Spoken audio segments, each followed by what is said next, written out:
এ যুবক বন্ধুরা আমার, নবী বললেন আমি হাত ধরে জান্নাতে নিব গো। নবীর এক সাহাবী নাম হলো আব্দুল্লাহ আনসারী। সুবহানাল্লাহ বলেন না, সুবহানাল্লাহ। নাম কি? আব্দুল্লাহ আনসারী, সবচাইতে গরিব সাহাবী। ও আমার বাবারা, একটু দিলের কান্ডা লাগা শুনবা গো। আব্দুল্লাহ আনসারী বাড়ি গেলেন রাসূলুল্লাহর ওয়াজ শুনে। আজকে আমি ওয়াজ করি, আপনারা বাড়ি যাবেন। বাড়ি যাওয়ার পর বিবিরে জানাইবেন রুহুল আমিন সিদ্দিকী সাহেব এই ওয়াজ করছে, অমুক মাওলানা এই ওয়াজ করছে। ওয়াজগুলো বাড়ি নেওয়ার দরকার আছে কি না? আল্লাহর নবীর সাহাবী আব্দুল্লাহ আনসারী ওয়াজটা বাড়ি নিয়ে গেলেন। বিবি ডাক দে কয়, স্বামী, প্রাণের স্বামী,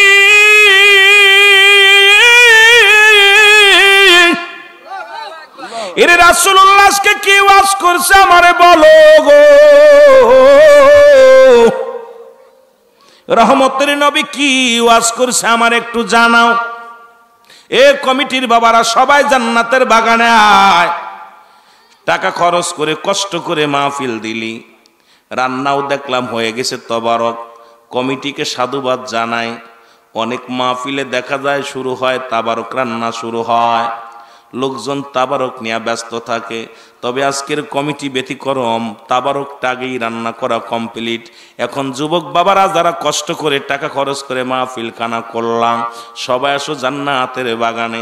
2-4টা দিনের কথা শুনি, আল্লাহর দরবারে ফরিয়াদ করি, চোখের পানি ফেলে কান্দি, আল্লাহ মাফ করে দেয়। জোরে বলেন আমিন। ও যুবক, দিলের কান্ডা লাগা শোনো গো। আব্দুল্লাহ আনসারী বিবি ডাক দে কয়, স্বামী, ও আমার স্বামী বলো গো, আজকে মায়ার নবী কি ওয়াজ করছে আমার একটু শোনাও। রাসূলুল্লাহ কি ওয়াজ করছে আমার একটু শোনাও। কি জিগায় বিবিরে? বিবি জিগায় স্বামীরে। আর আমাদের বউগুলো জিগায় তাবারক কেমনে হইছে কও। মাহফিলে কি বাদামাই ছিল না, মজাই ছিল না, বক্তার সুর কেমন, বক্তার চেহারা কেমন। কিন্তু আমাদের বিবিগুলো জিগানোর দরকার ছিল, ও আমার প্রাণের স্বামী, এত রাত জেগে মাহফিল শুনলাম, বক্তায় কি কি আলোচনা করছে একটু বলো, আমিও আমল করব। জোরে বলেন ঠিক কিনা? আব্দুল্লাহ আনসারী বলে, বিবিরে, আমার নবী ওয়াজ করছে যদি কোনো ব্যক্তি 5 ওয়াক্ত সালাত, 5 ওয়াক্ত নামাজ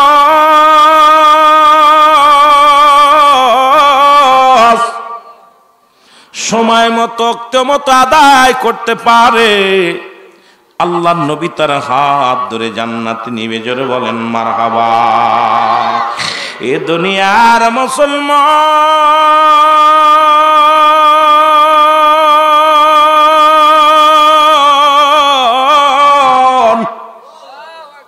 যে কথাগুলো বলি দিলের কান্ডা লাগা শোনো গো। আব্দুল্লাহ আনসারী ডাক দে বলে, বিবি রাহমাতুল লিল আলামিন, মায়ের নবী ওয়াজ করছে রে, যদি কোনো ব্যক্তি 5 ওয়াক্ত নামাজ, 5 ওয়াক্ত সালাত সময় মতো ওক্ত মতো আদায় করতে পারে, আল্লাহর নবী তার হাত ধরে জান্নাতে নিবে। জোরে বলেন মারহাবা। আর একটু জোরে বলা যাবে না মারহাবা? বিবি ডাক দে কয়, স্বামী, ও আমার স্বামী, আপনার কাছে সূত্র একটা দাবি করে যাই গো। জীবনে আপনার কাছে দামি কাপড় চাই না, দামি পোশাক চাই না, দুনিয়ার মধ্যে কোনো বালাখানা চাই না, কোনো ধন সম্পদ আপনার কাছে চাই না। আপনি আমাকে একটু সুযোগ করে দিবেন, আমিও যেন সময় করে 5 ওয়াক্ত সালাত জামাতের সঙ্গে, আমিও যেন 5 ওয়াক্ত নামাজ সময় মতো আদায় করতে পারি। জোরে বলেন মারহাবা। এ আমার ভাইরা, আমার বন্ধুরা, আমার গভীর মনোযোগ, বলতেছিলাম এ মুসলমান, রাসূলের সাহাবী, রাসূলের সাহাবী, আমার যুবক বাবারা শুনে নাও। বাড়িতে যখন বললেন রাসূল বলছে 5 ওয়াক্ত সালাত জামাতের সঙ্গে আদায় করতে মনে আসেনি? যারা বলেন মনে আসেনি।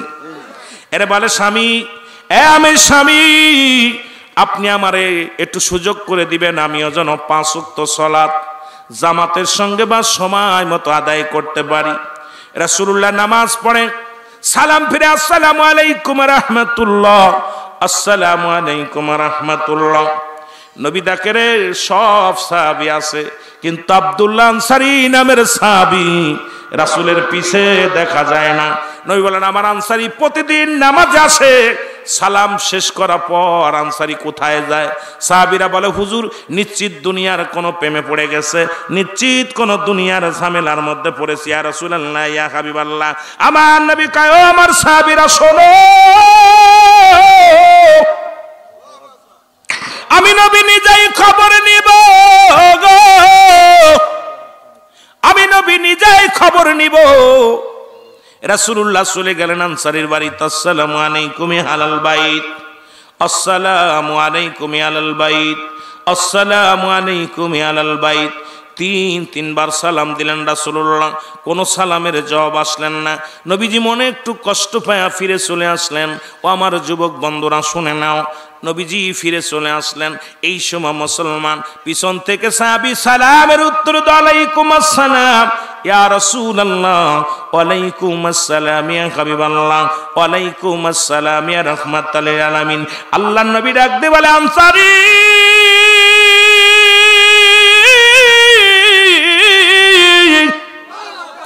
আমি নবী 3 বার সালাম দিলাম, 3 বার তুমি উত্তর দিলা, তার মানে আর বুঝতে বাকি নাই রে আনসারী, তুমি সালাম শুনেছিল উত্তর দাও নাই। আনসারী বলে ইয়া রাসূলুল্লাহ, ইয়া হাবিবাল্লাহ, কেন আমি সালামের জবাব দিই নাই? আমি কেন জবাব দিতে পারবো না? যদি একটু দয়া করে আমার ঘরে ফিরে যেতেন, যদি একটু আমার ঘরের মধ্যে যাইতেন, তাহলে বলতাম। আমার নবী কয় চলো রে আনসারী, চলো যায়। আনসারী চলে গেলেন, আমার নবী জি চলে গেলেন পিছে পিছে। আনসারী যা দরজা খুলে দিছে, খোলার সঙ্গে সঙ্গে ভিতরে দেখে বিশাল একটা গর্ত খোঁড়ারে মুসলমান। আমার নবী ডাকতে বলে আনসারী রে, তোমার ঘরের মধ্যে এত বড় গর্ত খোঁড়া কেন বলো? আনসারী বলে নবী গো, মায়ার নবী,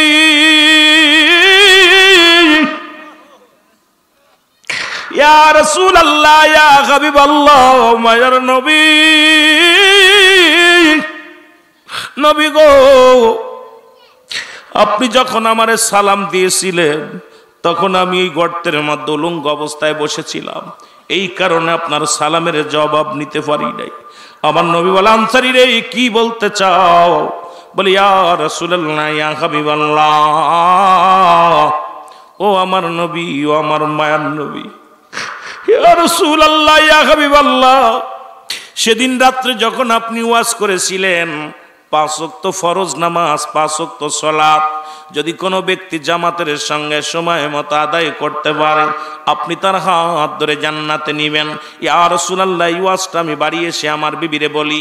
আমার বিবি আমার হাত ধরে বলেছিল, স্বামী রে, আপনার কাছে আমি একটা দাবি করব, জীবনে আমি দামি কাপড় চাই না, পোশাক চাই না, কোনো কিছু চাই না, আপনি আমাকে একটু সুযোগ করে দিবেন, আমিও যেন 5 ওয়াক্ত সালাত জামাতের সঙ্গে আদায় করতে পারি। ইয়া রাসূলুল্লাহ, ইয়া হাবিবাল্লাহ, নবী গো,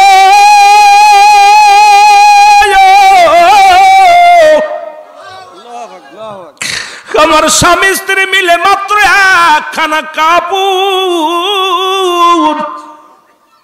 নবী গো, মাত্র এক টুকরা কাপড়। নবী গো, যখন মসজিদে আজান পড়ে যায়, আমি গর্তের মধ্যে ঢুকে যাই, আমার বিবি উলঙ্গ হইয়া ওই কাপড়খানা খুলে দেয়, আমি ওই কাপড়খানা পরিধান করে ইয়া রাসূলুল্লাহ, ইয়া হাবিবাল্লাহ মসজিদে চলে যায়। আবার নামাজ শেষ করে দৌড়ে এসে গর্তের মধ্যে ঢুকি আমি আমার কাপড়খানা খুলে দিই, আমার বিবি নামাজে দাঁড়ায়া যায়। নবী গো, যখন আপনি আমাকে সালাম দিয়েছিলেন তখন আমার বিবি নামাজের মধ্যে ছিল, আর আমি উলঙ্গ অবস্থায় ছিলাম, এই কারণে আপনার সালামের জবাব দিতে পারি নাই। আমার নবী চোখের পানি ছেড়ে ডাক দিল, আনসারী আয় রে আয়।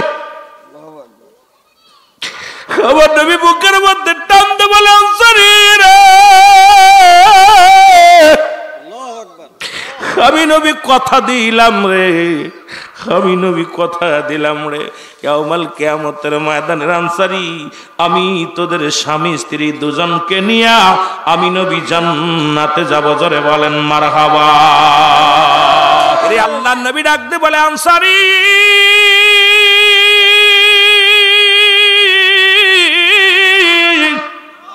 আমি নবী কথা দিলাম রে তোদের স্বামী স্ত্রীকে জান্নাতে নিয়ে যাব।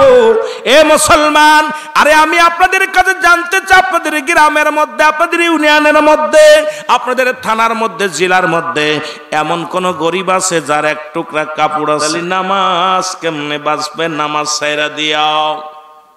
এরে নামাজ ছাড়া কেমনে বাঁচবেন গো? এক ওয়াক্ত নামাজ কাজা দিলে মুসলমান শুনে নাও 80 খুতবা পরিমাণ জাহান্নাম, যার 1 খুতবা পরিমাণ হলো 2,88,00,000 বছর জাহান্নাম। কত হাজার? 2,88,00,000 বছর। এই নামাজের গুরুত্ব দিছে নবীজি গো।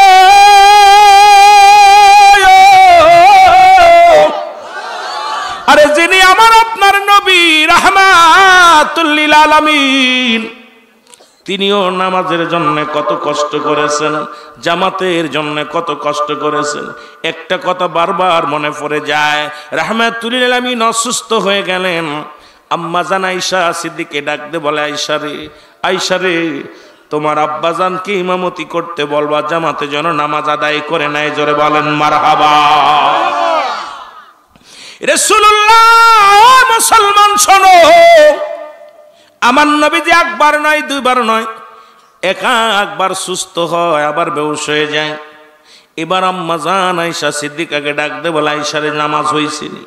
নামাজ হইছেনি? আমার নবীজি বলার পর আম্মা জান আয়েশা বলেন না। এবার মাথা তুলে তাড়াইলেন, তাকায় দেখে নামাজ চলতেছে। রাসূলুল্লাহ বলেন, আয়েশা রে, নামাজ হইছে কি নি? কয়, হুজুর নামাজ চলতেছে মসজিদের ভিতরে। রাসূলুল্লাহ বলেন, আয়েশা রে, আমার মাথাটা উঁচু করে ধরো।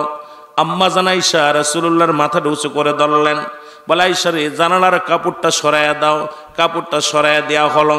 রাসূলুল্লাহ মসজিদের দিকে তাকাইয়া আমার রাসূল চোখ দিয়ে দর দর করে পানিগুলো ছেড়ে দিল। আমার নবী চোখ দিয়ে পানি ছেড়ে দিছে রে। আম্মা জান আয়েশা তাকা দেখে রাসূলের চোখে পানি। বলি, ইয়া রাসূলুল্লাহ, ইয়া হাবিবাল্লাহ, আপনি কেন কাঁদেন?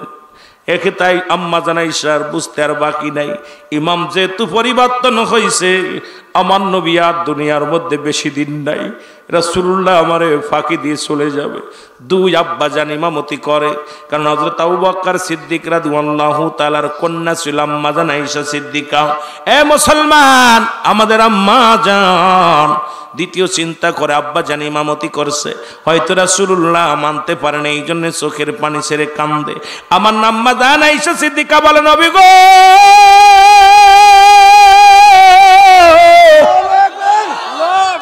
আপনার চোখে কেন পানি? আপনি কেন কাঁদছেন? আম্মা জান বলা পর নবীজি বলা, আয়েশা রে, এটা আমার আনন্দের কান্না। এই নামাজের জন্য আমি কত কষ্ট করলাম, এই নামাজের জন্য আমি কত মেহনত করলাম, কত পাথরের আঘাত খাইলাম, কত কাফেরদের মার খাইলাম। এই নামাজের দাওয়াত দিতে যাইয়া, জামাতের মেহনত করতে যাইয়া, আজকে আমি যাবার বেলা দু চোখ দিয়ে আমি দেখে গেলাম আমার উম্মতিরা জামাতে নামাজ আদায় করে। জোরে বলেন মারহাবা। আর একটু জোরে জোরে চিল্লায় বলা যাবে না আল্লাহু আকবার। আমার ভাইরা, আমার বন্ধুরা, আমার রাসূলুল্লাহ জামাতের প্রতি, এ ভাইরা, আমার বন্ধুরা, আমার পৃথিবীর মধ্যে আসার একটা সিরিয়াল আছে যার কোনো সিরিয়াল নাই। এই দুনিয়ার মধ্যে যত মাখলুকাত পৃথিবীর মধ্যে আগমন করেছেন, সমস্ত মাখলুকাতের মৃত্যুর স্বাদ গ্রহণ করা লাগবে। একমাত্র স্রষ্টার মৃত্যু নাই, সৃষ্টির মৃত্যু আছে। সৃষ্টিকুলে যত জাতি, যত মাখলুকাত রব্বুল আলামিন দুনিয়ার মধ্যে পাঠাইলেন, সকলেরই মৃত্যুর স্বাদ গ্রহণ করা লাগবে। জোরে বলেন ঠিক কিনা? যেহেতু জান্নাতের বাগানে এসে বসলাম, বান্দা যখন রিয়াজুল জান্নাত বেহেশতের বাগানের দিকে রওনা হয়ে গেছে, বাড়ি থেকে নিয়ত করে রওনা দিছে, প্রতিটা কদমে কদমে আল্লাহ রাব্বুল আলামিন ওই বান্দার জীবনের সমস্ত সগীরা গুনাহগুলো মাফ করে দিয়েছে। জোরে বলেন মারহাবা।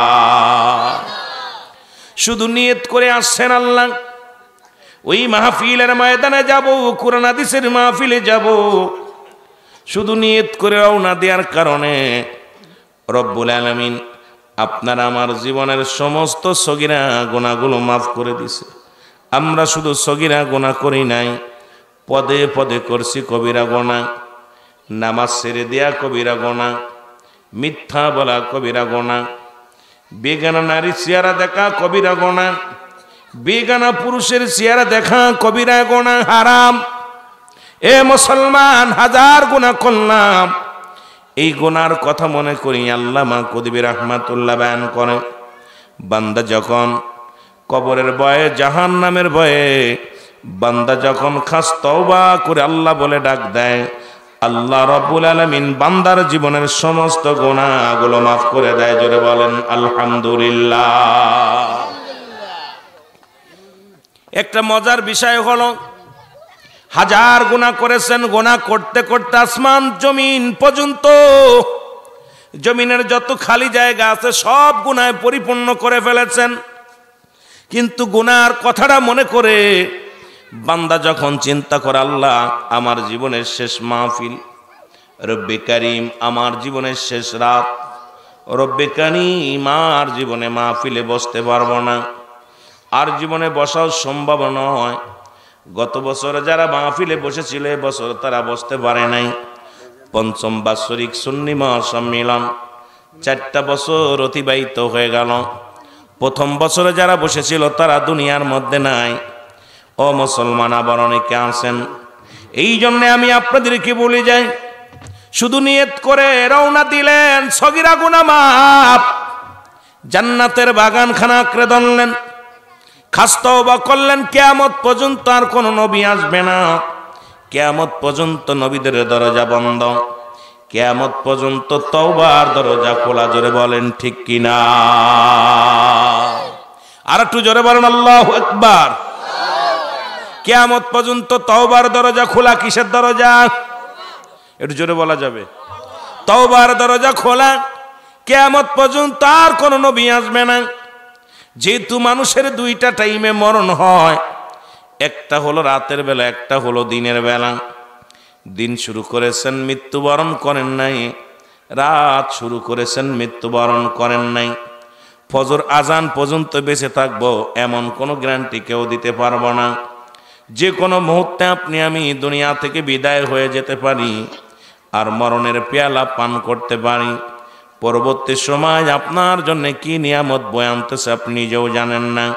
যেহেতু এখনো জিন্দা আছেন, আল্লাহর দরবারে ইস্তেগফার করেন সবাই। আস্তাগফিরুল্লাহ রব্বি মিন কুল্লি যামবি আতুবু ইলাইহি। আমার সাথে পড়েন আস্তাগফিরুল্লাহ রব্বি। এই তওবা করেন না, আল্লাহর কাছে তওবা করেন। আস্তাগফিরুল্লাহ রব্বি মিন কুল্লি যামবি আতুবু ইলাইহি লা হাওলা ওয়ালা কুওয়াতা ইল্লা বিল্লাহিল আলিয়্যিল আযীম। লা ইলাহা ইল্লাল্লাহু মুহাম্মাদুর রাসূলুল্লাহ। আশহাদু আল্লা ইলাহা ইল্লাল্লাহু ওয়াহদাহু লা শারীকা লাহু ওয়া আশহাদু আন্না মুহাম্মাদান আবদুহু ওয়া রাসূলুহু। জোরে জোরে চিল্লায়া বলা যাবে না মারহাবা। কেমন বিবি দেখছেন? আহা, এমন একটা বিবি যদি আপনার নসিবে জুটে যায়, ও মুসলমান, 3টা গুণ দেখে বিয়ে যদি করতে পারেন তাহলে কপাল খুলে যাবে। 3টা গুণের গুণান্বিত যে নারীর ভিতরে আছে গো, ও আমার যুবক বন্ধুরা শুনে নাও। আর দুনিয়ার মধ্যে সব থেকে বাঁচার জন্য 4টা গুণ লাগবে। এই 4 গুণের গুণান্বিত যদি কোনো নারী বিবাহ করতে পারেন তাহলে আপনার জীবন পরিবর্তন হয়ে যাবে। এক নাম্বার হলো সতীত্বর আমানতদারি যে নারী জীবনেও কোনোদিন কোনো পর পুরুষের কাছে যায় নাই, কোনো বেগানা পুরুষের সামনে যায় নাই, কোনো পর পুরুষের হাত ধরে নাই, কোনো খালাতো ভাই মামাতো ভাইয়ের চেহারা পর্যন্ত দেখে নাই। এই নারীগুলো যারা নিজের সতীত্ব রক্ষা করেছে রে বাবা, এক নাম্বার সতীত্ব রক্ষাকারী নারী, দুই নাম্বার হলো মুসলমান, দুই নাম্বার হলো মুসলমান আমলদারি, তিন নাম্বার হলো মুসলমান পর্দাশীলতা নারী, চার নাম্বার তার ভিতর রূপগুণ থাকা লাগবে। এই চারটা গুণের কোনো নারী যদি কারোর কপালে একবার জুটে যায়, ওই পুরুষটা জীবনেও কোনোদিন পরক্রিয়া করবে না, ওই পুরুষ আর অন্য মহিলার দিকে তাকাবে না। আর ওই চারটা গুণের গুণান্বিত যদি কোনো পুরুষ কারোর নসিবে, যদি কোনো মহিলার নসিবে হয়ে যায়, এত ওয়াজ করে লাভ কি? সামান্য একটু বোঝার দরকার আলোচনাটা। সারা রাত আলোচনা করলাম, আমলু করলাম না, বুঝলামও না। এই চারটা গুণের গুণ থাকার দরকার। ওই পুরুষটা পৃথিবীর মধ্যে তার নারীকে ঠকাবে না। যে পুরুষ তার সতীত্ব রক্ষা করেছে, আমানতদারি, জীবনে কোনোদিন কোন নারীর কাছে যায় নাই, জীবনে কোনোদিন কোন নারীর সাথে ফায়সা কথা বলে নাই। এক নাম্বার ওই পুরুষগুলো, যে পুরুষগুলো তার আমানতদারি, মুসলমান শুনে নাও, তার মুসলমান আমানতদারি, তার সতীত্ব আমানতদারি রাখছে। দুই নাম্বার যে পুরুষটা নামাজ আদায় করে, সালাত, যে পুরুষটা হালাল খোর বান্দা, এই এমন একটা পুরুষ যদি কোনো মেয়ের জীবনে এসে যায়, ওই মেয়েটার জীবনটা ধন্য হয়ে যাবে। জোরে জোরে চিল্লায় বলা যাবে না মারহাবা। বিয়ে করতে লাগলে চারটা গুণ দেখবে যুবক, তিনটা, সর্বনিম্ন তিনটা গুণের গুণান্বিত নারী যদি বিয়ে করতে পারো, ওই নারী জীবনেও তোমার ফাঁকি দিবে না। পৃথিবীতে বিষ খেয়ে মারা আত্মহত্যা করবে, জীবন দিয়া দিবে, কোনোদিন স্বামীর হক নষ্ট করবে না। তিনটা গুণ। যুবকেরা খেয়াল কর, যেহেতু যুব সমাজ আয়োজিত আজকের মাহফিল, আমার যুবক ভাইরা গভীর মনোযোগ। নাম্বার ওয়ান, আমানতদারি, সতীত্বর আমানতদারি, সতীত্বর আমানতদারি। এখন বাংলাদেশে এই সতীত্বর আমানতদারি মহিলা আমার মন বলে আপনাদের জেলায় দুই সাইডে পাওয়া যাবে বলে বিশ্বাস নাই। ঠিক কিনা? ঠিক কিনা? রাগ করেন না যদি বলতে বলতে হুজুর এগুলো আপনি বুঝলেন কেমন? বোঝা না, কারণ এখন মেয়েরা ছেলেদেরকে বিলিয়ে দিচ্ছে তাদের জীবনটা। জোরে বলেন ঠিক কিনা? আজকে সব জায়গা খুন খারাপি হওয়ার পিছনে আজকে প্রায় দেখি আজকে ধর্ষণ। একটাই কারণ হলো মহিলাদের পোশাক। কারণ তারা শালীনতা পেয়ে এমন পোশাক পরিধান করা শুরু করেছে। এ যুবক, আজকেও দেখলাম মার সামনে মেয়েকে ধরে নিয়ে দর্শন করেছে। দেখলাম মা বুরকা পরা, মেয়ে দেখি বডিস পরা, গায়ে খালি গায়ে। এই মেয়ে তো কখনো যে কলা সুলা থাকের পর মাসি বসবেই। জোরে বলেন ঠিক কিনা? যে আপনাদেরকে বলতেছে আজকে বাংলাদেশে এই রেপ এবং জিনার পিছনে দায়ী হলো মেয়েদের এই শালীনতা পোশাক। জোরে বলেন ঠিক কিনা? আরো জোরে বলেন ঠিক কিনা? দাউসের পিতামাতা বিনা হিসেবে জাহান্নামে যাবে।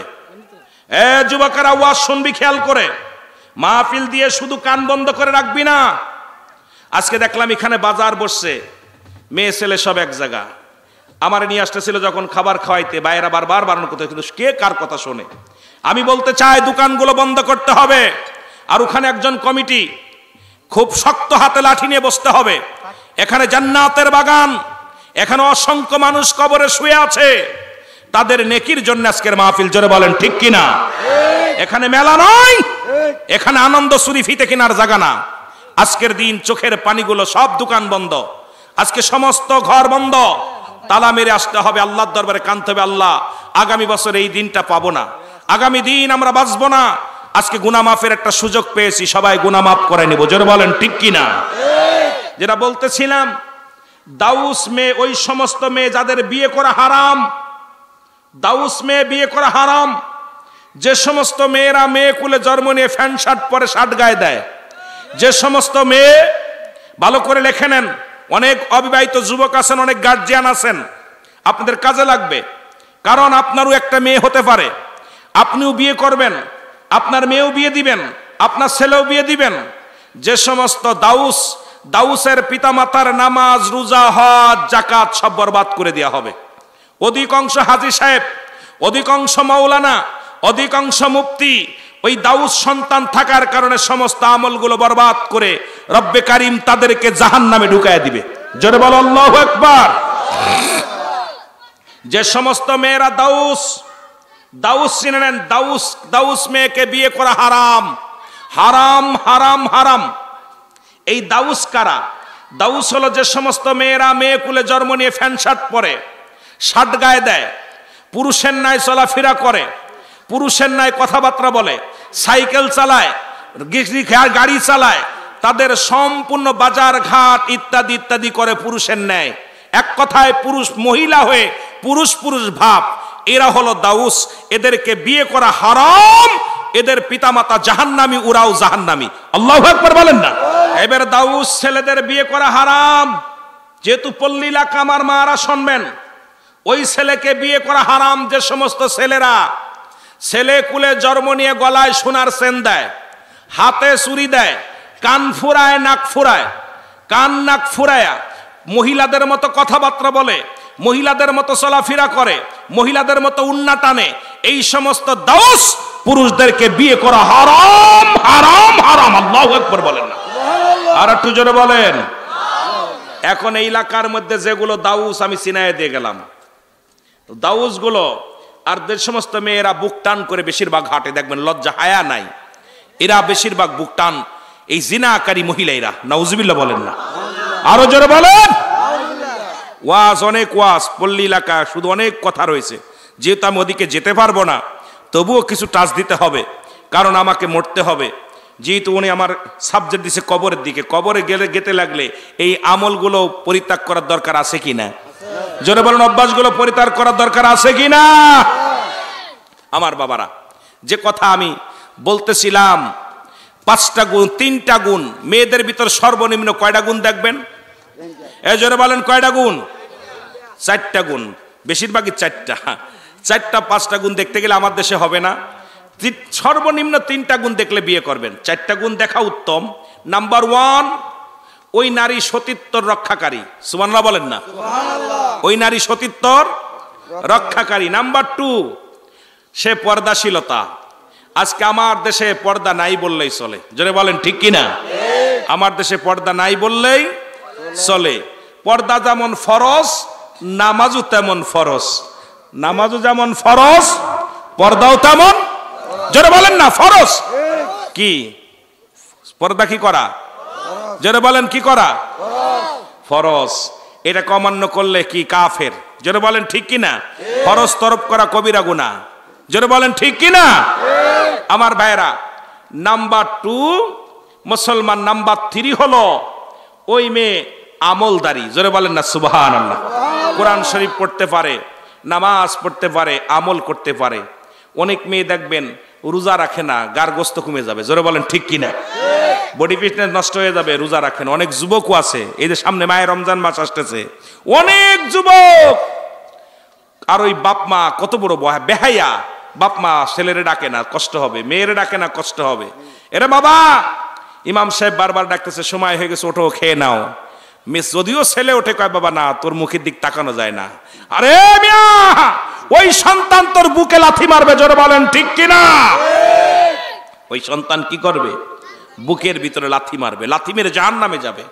এই জন্যে আমার বাবারা, আর একটা গুণ হলো সে একটু রূপবতী হওয়া লাগবে, যাতে করে অন্য নারীদের দিকে আপনার লালসার নজর না যায়। এই জন্যে সে একটু রূপবতী হওয়া লাগবে। এই 4টা দিক খেয়াল রাখতে হবে। তবে 4টা দিক যদি না হয়, যদিও সে কালো হোক, যদিও সে বেড়ে হোক, যদিও সে টেরা হোক, যদি সে আমানতদারী নারী হয়, আপনার জীবন ধন্য। জোরে বলেন মারহাবা। পুরুষের জন্য যে সমস্ত ছেলেরা মেয়েরা বিয়ে করবেন, গার্জিয়ানদের আমি অনুরোধ করে যাব, 1 নাম্বার, ওই ছেলেটা আমানতদারী কিনা, সেও অপচয় করছে কিনা। রাসূল তো ওয়াদা করেছে, ইমাম সাহেব আছেন, ইমাম সাহেব আপনারা না বুঝলেন, আলেম ওলামা যারা আছেন, নবীজি নিজে ওয়াদা করেছে, 2টা জিনিস যে ব্যক্তি আমার কাছে হেফাজত করবে, জামিনদার হবে, আমি নবী তার জন্য বেহেশতের জামিনদার হব। নাম্বার 1, 2 গালের মধ্যবস্তু। নাম্বার 2, 2 পায়ের মধ্যবস্তু, লজ্জাস্থান, স্ত্রীলিঙ্গ পুরুষলিঙ্গ। এই 2টাকেও অপচয় করে নাই। একমাত্র স্বামী স্ত্রীর কাছে, স্ত্রী স্বামীর কাছে। এই যে ব্যক্তি আল্লাহর নবী বলছে আমার কাছে ওয়াদা করতে পারবে যে আমি স্ত্রীর কাজ ছাড়া অন্য জায়গায় যাই নাই, আর স্ত্রী বলবে আমি স্বামী ছাড়া অন্য কোনো পুরুষের কাজ যাই নাই, নবীজি বলছে আমি হাত ধরে জান্নাতে নিব। সুবহানাল্লাহ বলেন না। এখন আপনাদের যদি বলে হাত উঠাইতে যে কয়জন আজ পর্যন্ত অপচয় করছেন, ইনশাল্লাহ হয়তো উঠাবেন না ভয়ে, কিন্তু আপনার যে পাপ, এই পাপের কথা যদি আপনার বাবা জানতো জীবনও আপনাকে সন্তান পরিচয় দিত না। যদি আপনার ভাই জানতো আপনাকে ভাই বলে ডাকতো না। আপনার স্ত্রী জানতো তালাক দিত। বুনে জানলে আপনাকে ভাই বলতো না। প্রতিবেশী জানলে আপনার সাথে কথা বলতো না। এত পাপ করেছেন, রব্বে কারিম সব গোপন রাখছে। আজকের মাহফিল থেকে আমরা সবাই ক্ষমা চাবো যে আল্লাহ বিগত দিন যা করেছি আজকে থেকে আমাদেরকে তুমি ক্ষমা করে দাও। জোরে বলেন আমিন। আরো জোরে বলেন আমিন। আপনি চক্ষু দুটা বন্ধ করে দেখেন কত পাপ করছেন। এটা যদি ফাঁস হয়, আপনার স্বামী স্ত্রী যদি জানে যে আপনি কি কত অপরাধী, আপনার ভাই, আপনার বন্ধু, আপনার আব্বা, আপনার মা যদি আপনি জানে আপনার পাপের কথাটা, জীবনে আপনাকে জীবনে ছেলেবেলে পরিচয় দিবে না। একটু চিন্তা করার দরকার আমার। সেই রব্বে কারিম যিনি আমার আপনার মালিক, আমি আমার আপনার রব, সেই রব্বে কারিম গোপন রাখছে, সব গোপনের গোপন, জাল্লা বান্দারে মাফ করার জন্যে। তারপরেও যদি ক্ষমা না পান তার মতো কপাল পুরা নাই। নাম্বার 1। নাম্বার 2 হলো নামাজি হতে হবে সেই সন্তানকে। যার মেয়ে আছে বিয়ে দেওয়ার আগে আল্লাহর রাস্তে করো, বেনামাজির হাতে কোনো ছেলে ধরে দিবেন না, বেনামাজির হাতে কোনো মেয়েকে দিবেন না। নাম্বার 2 দেখবেন সে নামাজি কিনা। 3 নাম্বার দেখবেন তার রুজিটা হালাল কিনা। সে রিক্সা চালাক, ব্যাংক চালাক, চাকরি করে, জিগাইবেন বাবা তুমি বেতন পাও 10,000, তোমার শার্টের দাম 3,000, তোমার গড়িটার দাম 4,000, এত টাকা পাও কোথায়? 10,000 টাকায় কোন রকম চলতে পারো, এত টাকা কই থেকে পাও বাবা? সুতরাং 3 নাম্বার দেখবেন আপনার ওই জামাইটা রুজির দিকে হালাল রুজি ইনকাম করে কিনা। 4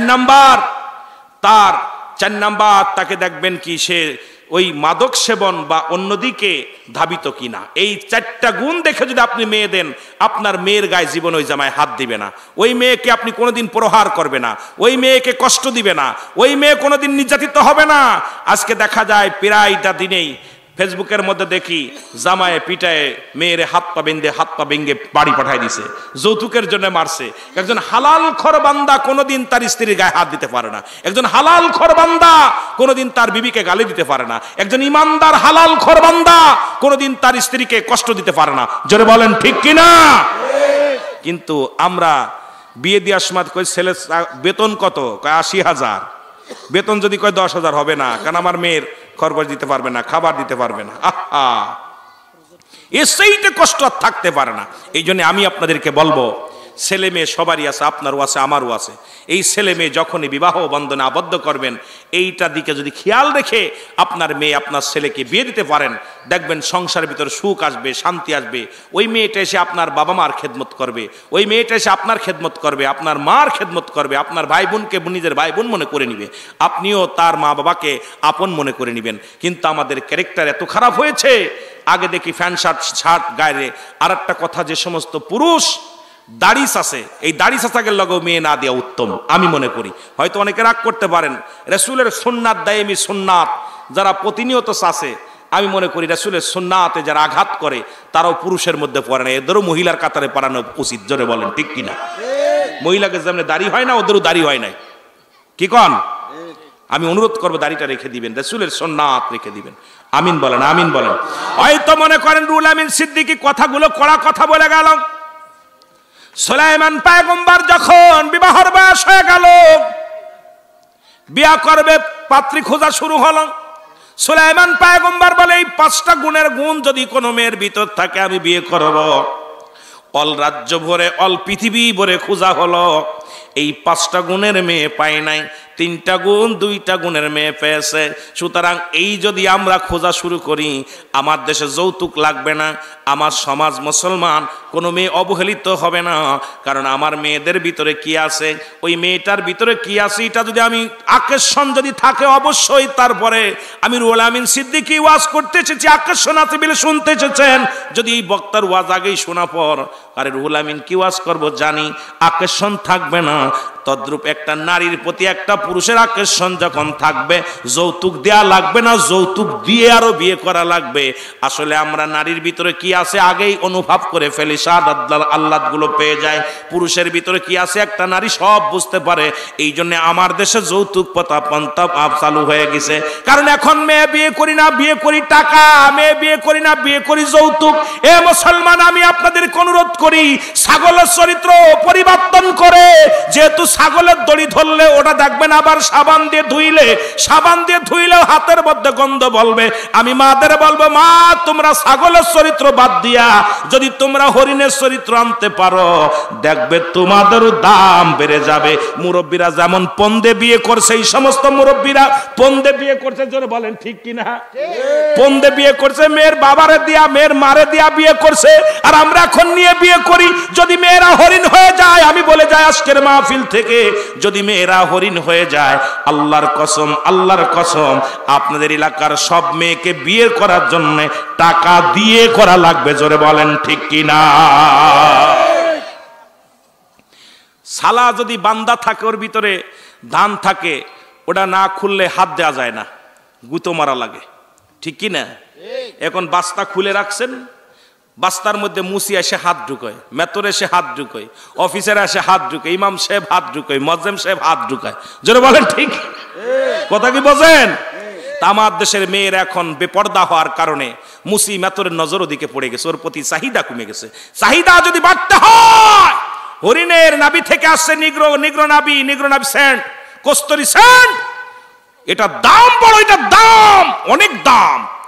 আমার মেয়েরা যদি, আমার মারা যদি হরিণের মতো হয়, আমার মাদের বিয়ে করার জন্য পণ গুণা লাগবে। সে কালো হলেও, কারণ ওই মেয়ের ভিতর কি আছে একটা ছেলে অনুভব করতে পারবে না। এই জন্য আকর্ষণ করার জন্য আমার মাদের পর্দার বিকল্প নাই। এই জন্য পর্দা কেন ফরজ করেছে? কারণ পর্দার ভিতর থাকলে ওই নারীর মর্যাদা বাড়ে, ইজ্জত বাড়ে, সম্মান বাড়ে। জোরে জোরে চিল্লায় বলেন ঠিক কিনা? কথা কি বুঝি আসে?